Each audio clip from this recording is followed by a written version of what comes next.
Nu vil jeg vise, hvordan man laver en app fra grunden af for en opgavestiller. Og den opgavestiller, jeg har tænkt mig at tage en app fra, det er VUC. VUC vil gerne lave en læringsapp inden for primært naturvidenskab, hvor ideen det er, at eleverne de kan gå rundt med deres telefon i marken og følge nogle instrukser, se nogle videoer, og så lave nogle eksperimenter inden for naturfag, og så sende de, og så skrive det ind i telefonen, og tage nogle videoer, tage nogle billeder, optage noget lyd, og så lave en samlet rapport af det, som de sender til en lærer, som så kan kigge dem igennem. Og det hele skal foregå på telefonen, så læreren skal kunne lave øvelserne på telefonen, og eleverne skal kunne udføre de her øvelser på telefonen og sende deres rapporter til lærerne. Jeg har fået sådan et udkast til navigationsstruktur her, som er for eksempel inden for noget med lysmåling der, at eleven først lærer lidt om lys, læser lidt teori, så kommer der noget praktisk arbejde. Hvordan laver man eksperimenter med for eksempel et spektrometer, og måske ser man en video om det, og så kan eleven gå i gang med selv at bygge et spektrometer måske, og tage nogle billeder, og fra appen, og derefter sende det til læreren, som sagt. Ikke? En anden inspirationskilde, jeg har hørt, det er, at de godt kan lide strukturen i DR Nyheder med, at der er en venstre menu, og at man så kan navigere horisontalt her, så at man kunne sige, på en fane, der kunne være en instruktion i, sådan bygger du et spektrometer, og så går man videre til næste fane, hvor man så selv skal udføre de her instruktioner og og optage en video, og så en fane mere, hvor eleven så skriver en rapport, og så til sidst en sammenfatning og en send rapport-knap. Godt. Jeg vil simpelthen starte på et nyt projekt.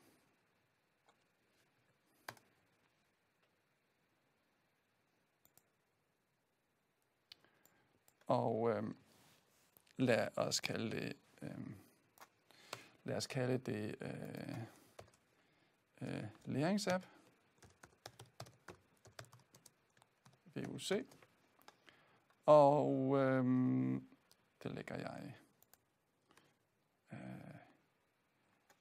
her, og næste, og det ser fint ud, og så vil jeg så gerne have sådan en venstre menu her. Det hedder en navigation door på engelsk. Det her, det skal jo ligesom være hovedaktiviteten, så jeg kalder den hovedaktiviteten.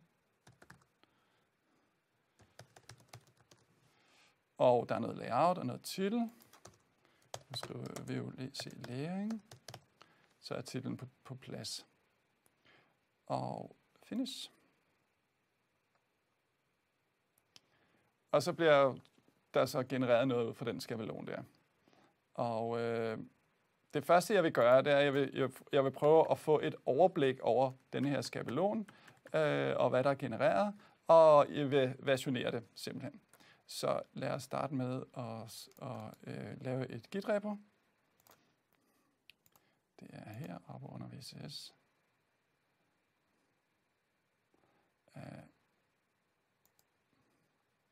Jeg lægger det, den hedder læring, jeg lægger det i roden. Sådan der.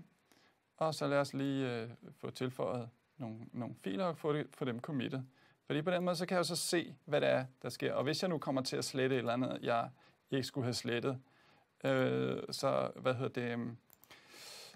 kan jeg rulle tilbage. Sådan der. Nå, de her skal lige slås fra, så committer man også meget hurtigere. Sådan der. Og lad os også prøve at køre den.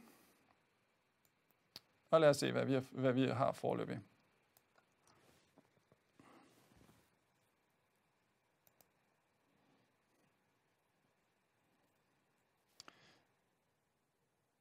Imens så lad os kigge på, hvad for nogle klasser, der er genereret.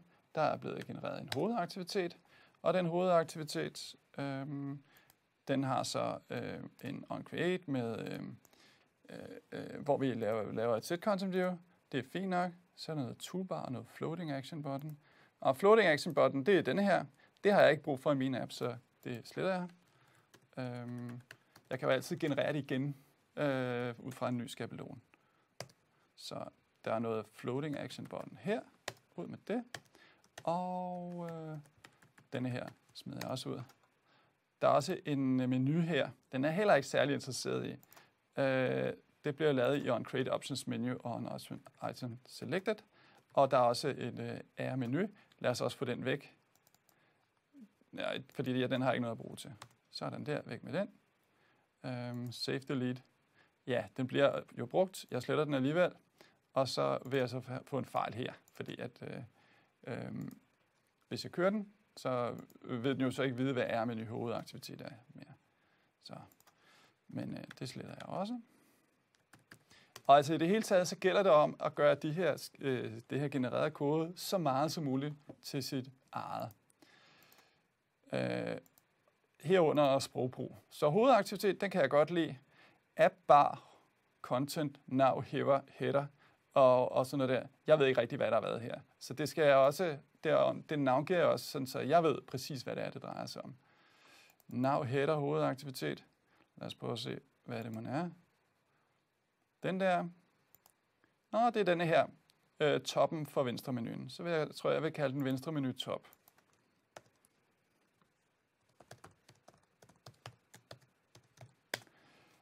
Og content, hovedaktivitet. Det er det, der står der. Lad os lige hive et par små ting ind, så vi kan føle os sikre på det. Så det var jo det, jeg vil sige var indholdet. Så tror jeg, vi kalder den hovedaktivitet indhold.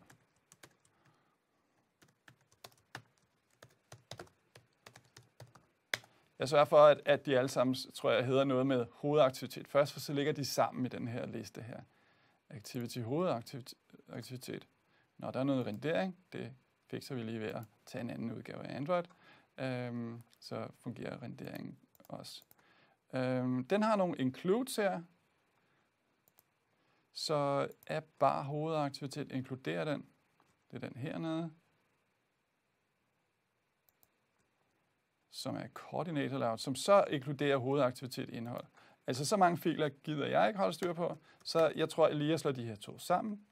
Det kan jeg gøre ved at kopiere dem ind i hinanden selvfølgelig. Jeg kan også bruge simpelthen den, der hedder inline hernede. Og nu skal jeg lige rykke ned, så man kan se menuen her. Refactor inline. Og inline all references and remove the file. Refactor. Sådan der. Og så kan vi sige, kan vi kalde den der hovedaktivitets, ja, tror jeg bare, jeg kalder den, med toolbar og så videre, så videre. Det skal gerne være åbenlyst fra min navngivning, hvad for en, der er hvad, ikke? Men jeg tænker, at hovedaktivitet indhold, det kan jeg godt ligesom forholde mig til, at det må være indholdet, og så må den jo være noget andet, ikke? Lad os prøve at se, om den kan køre.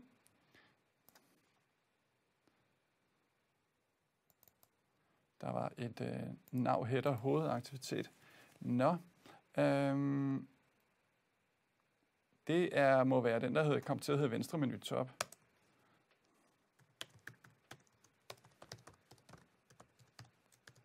Som åbenbart ikke blev refactoret ordentligt. Det er måske en meget god idé at tage det i små skridt og committe stille og roligt, sådan så at der stadigvæk er styr på det. Nå, men det ser jo meget fint ud. Altså, det næste, jeg nok vil kigge på nu, det var, hvad med farverne? Hvad for et farvevalg kunne passe til den her app her? Og ja, hvis jeg hopper over på VUC's hjemmeside, så kan jeg se, at det generelle farvevalg, det er noget med orange, og så er der noget blå her. Det her, det synes jeg egentlig ser meget godt ud som ikon. Måske skulle jeg bruge det i appen. Lad mig vise, hvordan man gør det. Man gemmer billedet. Og Jeg ved ikke lige, hvor jeg skal gemme det henne.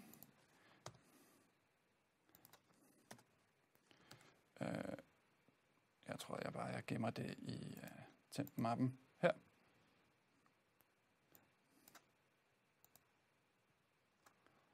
Og hvad kunne jeg ellers tage? Den der, det tror jeg ikke egner sig til et ikon, fordi de der ting der, de vil ikke se pæne ud. Og så skal jeg så have lavet et app-ikon, ikke? Så der er så doven, så at jeg simpelthen bare googler Android app icon generate. For at se, jamen er der ikke nogen, der har lavet et eller andet? Nå, der er en her, der har lavet en icon generator. Og der er også en her. Jeg må kigge på dem. Og mange, der har lavet en. Der. Click this button to upload. Lad os prøve den. Og hvor var det lige, jeg lagde den? Jeg lagde den i temp, ikke? VUC-logo. Jeg kan se, at logoet her, det er kun på 9 kilobyte, så jeg håber, at det har høj nok opløsning. Jeg er lidt i tvivl om, det faktisk er godt nok. Succes. Nå, det gider jeg ikke alt det der. Later. Så har vi dem her, og til Android. Og så skal man så skrive sin e-mail for at få dem. Okay. Det gør jeg så. Jeg tror også lige, jeg prøver denne her. Der kan jeg se nogle previews først, og jeg vil have et billede. Ikke? Så lad mig prøve den her VUC-ikon. Der. Og lad os så se, hvad de faktisk kom frem til.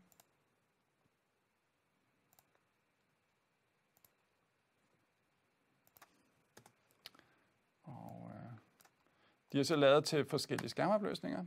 Lad os se, hvordan det ser ud. Ja, det ser ikke fantastisk ud. Der er meget noget kant rundt om og nogle andre ting. Det tror jeg ikke rigtigt, jeg kan bruge. Men så lad os se, om den her giver noget bedre. Det er padding. Der kommer nok helt af sig selv lidt polstring, trimning ovenpå. Farven er hvad hedder det? Ser det fint nok ud?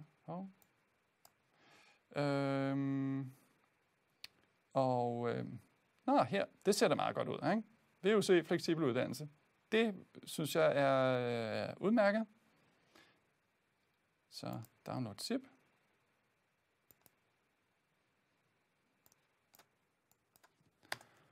Og der har jeg mine forskellige ikoner. De ser strålende ud. Det er bare dem, jeg skal have ind, i stedet for dem, der allerede er. Så det er restmappen. Så skal jeg lige ind i restmappen her. Der er et sted her, show in files, der.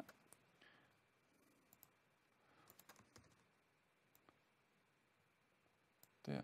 Og så kommer jeg jo så til at overskrive alle de launcher-ikoner, der allerede er. Erstat og erstat alle. Og se, om det er kommet rigtigt ind her. Oha, det ser meget småt ud, det der. Det her ser okay ud. Godt. Lad os prøve at køre den, og se, hvordan appen nu ser ud.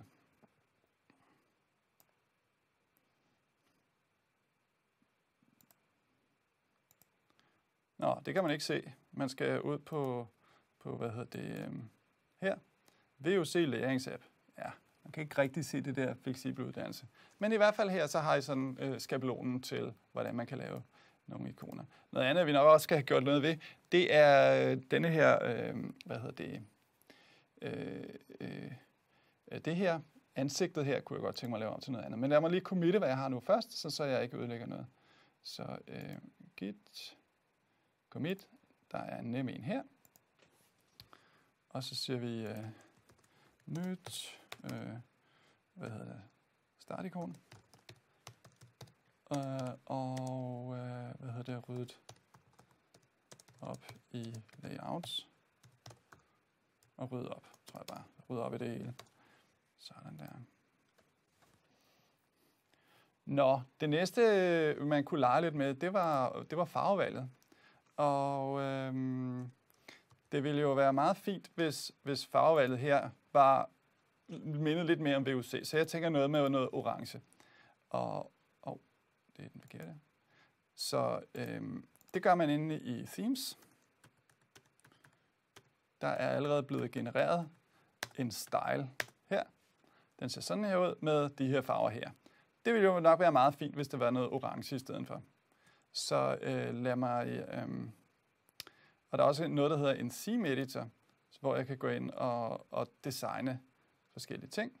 Så det tænker jeg, at jeg måske... så her kan jeg ligesom se igennem, hvordan det ser ud. Ikke? Og denne her farve, den skal så være sådan lidt mere orange, tænker jeg. Det er ikke sikkert, den skal, men det var da en mulighed. Og den mørke farve, der kunne jeg måske tage den der. Jeg kunne også lige se, om der ikke ligesom før med også er en generator til et godt theme.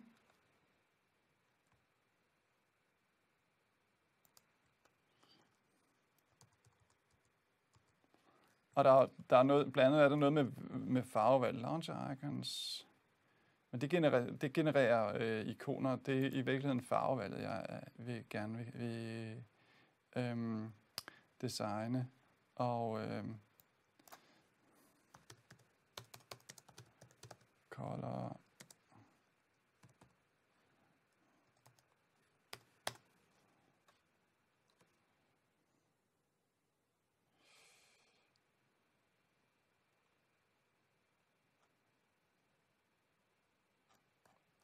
Der kan jeg sætte farverne. Men der er faktisk også nogle designretningslinjer om, hvordan farverne skal se ud. Og jeg kan ikke lige huske, hvor det var, men jeg har set en god generator til hvordan man designer, hvor man kan finde nogle gode farveskemaer. Ja. Måske skal jeg prøve color scheme.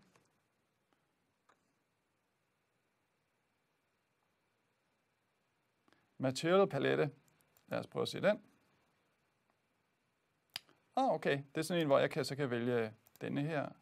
Og lad os se, hvad de ellers havde på VUC's hjemmeside.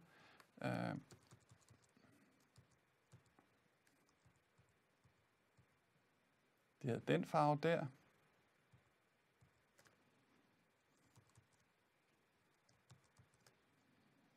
Sådan en der, måske.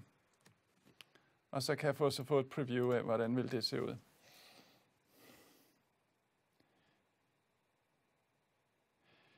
Ja, jeg tænker umiddelbart, at hvis jeg nu har det her ikon, jeg kan egentlig meget godt lide ikonet, og ikonet ser ser sådan her ud, ikke? Og det har hvid baggrund, så jeg tror måske egentlig, jeg bedst kan lide en hvid baggrund. Altså se. Ja. Vi kan godt prøve med denne her. Og så bliver sådan lidt mørk.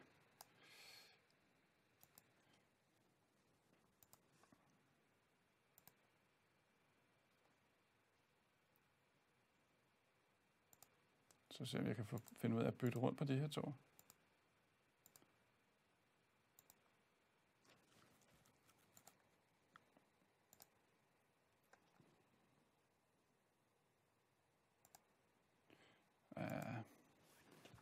Det var en anden mulighed. Men i hvert fald så kan man sidde og lege lidt rundt med, hvad for nogle farvevalg man vil have. Nu tror jeg vælger noget, så vi kan komme videre. Og der står så nogle fine farver der. Accent, color og så videre. Og de svarer til her. Color primary dark, color accent. Så lad mig prøve dem her. Der. Den tager jeg ind som color accent. Og color primary dark.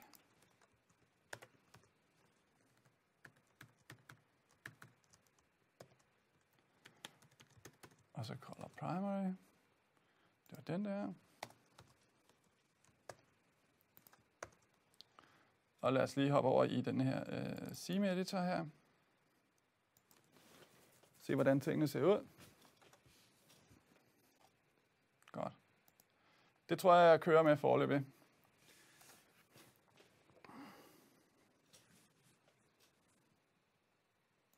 Ja. Der er lige noget med den grønne farve her, den skal jeg også have ændret.